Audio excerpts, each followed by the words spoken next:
A'udhu billahi minash shaitanir rajeem. Bismillahir rahmanir rahim. We are looking at a constructed constructed sentences, and we explained that the constructed sentences were divided into 10. There are 10 divisions to constructed sentence: Amr, Nahi, Istifham, Tamanni, Taraji, Akud, Nida, Arz, Qasam, Ta'ajjub. We looked at all of them, and we're looking at number 10 today. In the previous lesson, we looked at a constructed sentence which is termed as Arth and Qasam.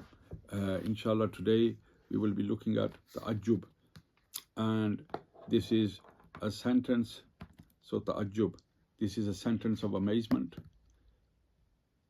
Okay, when used, when one finds something that is Ta'ajjub. So Ta'ajjub is amazement, and this sentence is used, or this phrase is used when somebody learns of something unusual or has never experienced this type of act or this type of situation before, and he in amazement says some words. And the example in Urdu, you would say, वो कैफियत जो किसी मख्फी सबब वाली चीज़ के जानने से नफ्स में पैदा होती है। वो कैफियत जो किसी मख्फी सबब वाली चीज़ के जानने से नफ्स में पैदा होती है। मुराद वो जुमला है जो उस मौना की इंशा पर दलालत करे, या an example of that is ma ahsanahu, ma ahsanahu. How glamorous is he? How glamorous he is.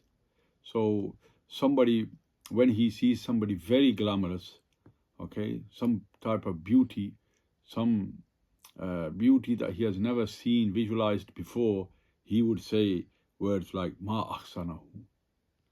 And this is usually Sayyid Mir Ali Shah Sahib Rahmatullah Alayh, Allah subhanahu wa ta'ala elevate their status. They used terms like this where they tried to explain the beauty of Hazrat Rasulullah sallallahu alayhi wasallam, but he was amazed and astonished himself. He used these type of words. Ma ahsanahu. How glamorous he is. So this concludes the 10 divisions of a constructed sentences. They were all, there was 10 divisions: Amr, Nahi, Istifham, Tamanni, Taraji, Uqud, Nida, Arz, Qasam, Ta'ajjub. We looked at all of them briefly. We just looked at the definitions and just tried to understand what they are. Inshallah, in the coming days, we will look at other rules, conditions, words that are used to describe these words, and what words are relevant to be used with these items. And in the end of the book, and in the end of this chapter, like I previously did in the previous chapter, there is a tarkib. There is a sentence that we dissect. It's just a small sentence that we use.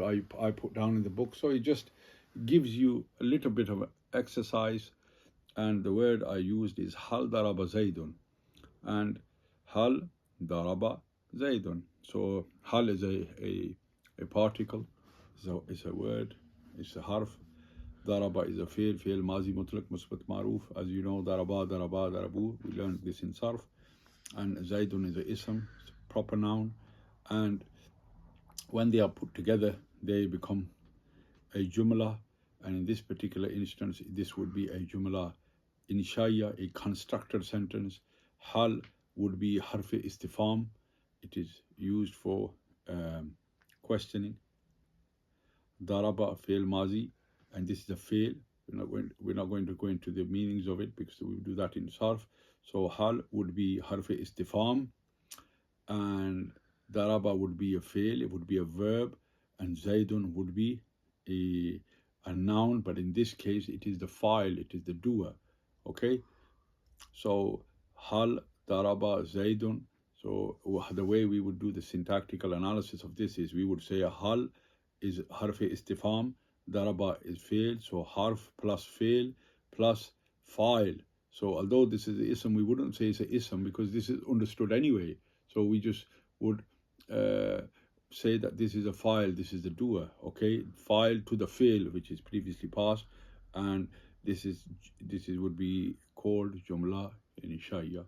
As the understanding will develop, and once we do isme mutamakkin and isme ghair mutamakkin, the 8 and the 16 divisions of a noun, inshallah, and we are doing that in we have done in Hadayat al-Nahw, and we will look at the i'rabs, but until we have done isme ghair mutamakkin and isme mutamakkin and munsarif and ghair munsarif, these two items, once we have understood them, then we will start to look at declensions. Is this a declinable noun or is this not a declinable noun? If it is, how is it declining? If it's not a declinable noun, why is it not a declinable noun? We will look at them. So at this moment in time, the syntactical analysis of this would be harf istifham, hal harf istifham, daraba fail, and zaidun file. Harf istifham plus file, fail plus file equals jumla insha'ya, a constructed sentence. May Allah subhanahu wa ta'ala forgive our sins and accept our efforts, and by virtue of these efforts, may Allah subhanahu wa ta'ala give prosperity to our deceased, and may Allah subhanahu wa ta'ala give honor and respect and give them, all our ustads, all our teachers, and the persons who put these ulum together for us to make us understanding the Quran Majid Furqan Hamid, namely Hazrat Mawla Kainat Sher Khuda Karmallah Wajhul Kareem and his blessed students. May Allah subhanahu wa ta'ala elevate their status.